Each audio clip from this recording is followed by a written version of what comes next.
So many people who buy a motorhome look at the layout, they count the number of beds, they look at the colour of the upholstery and nothing else. For example, they don't even think to look at the foundation on which it all sits. I'm referring, of course, to the chassis.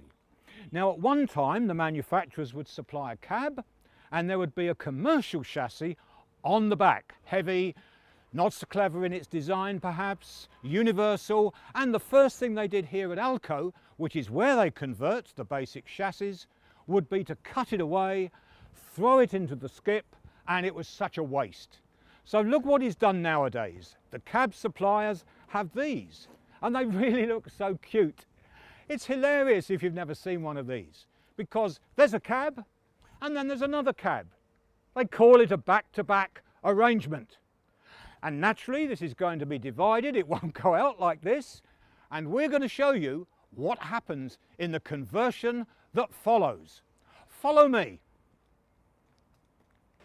Now we're inside the factory, and oh, what a shame these back-to-back vehicles have been cut apart and that jolly shape has disappeared. They fall on the ground were it not for this, the jockey wheel. And incidentally, these are heading for the world of motorhomes because the backs are plastic and are quickly removable to use that part as part of the living area. Thus steel on a commercial vehicle. Now over this side, the axles are being prepared. And let's not forget that the suspension system is a torsion bar one for comfort as opposed to the old leaf springs that would have been on the commercial type chassis.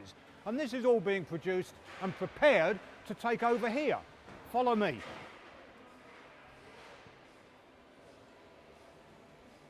Here, incidentally, are some assembled chassis tubes, sections, brakes, all looking very new and smart. The tyres as well are specific for motorhomes. They can be different from commercial tyres in respect of their capacity to carry weight. And this is the assembly thing. Now don't forget, over here there is no welding going on. The actual chassis members are all bolted together with very special security bolts. And that is the unit being brought into place with the axle completely fitted, and these brake pipes, have a look at them all along here are pre-shaped, pre-formed and perfect. And my word, look at that one. Just look at the intricacy of that. Fantastic, ready to install. Let's have a look down here. There's a bin and there's various components inside. Oh, a lot of motorhomes are made with outriggers on the side and they support the floor at the outermost edges. Over here, people have been busy and this is the finished chassis ready to link up to the cab. Over here, you'll see that these are the seatbelt assemblies.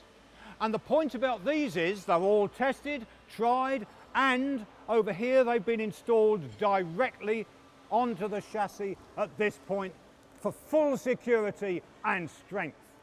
We've got another stage here. This is up on a ramp, and the great thing is we can see something very special. When we come down to this part, we can notice that the position where it's coupled up to the cab enables the chassis to be considerably lower than the height that it might have been. And in the context of the motorhome manufacturer and user, it means you haven't got to climb up quite so high to get indoors. So that's yet another feature of these wonderful galvanized units. Now we've got to just check that all the brakes are working in accordance with the weight and the load is put on it to make it realistic. Follow me, because that's really the chief end of the whole process. And it's over here. There's a rolling road that tests brakes. There's an opportunity to load it up so that it's more realistic to test the brakes. And there are various other things like checking the weight and so forth before it's ready to go out the door. Thorough in every respect, magnificent in a lot of features. No wonder so many motorhomes these days are built on this kind of structure.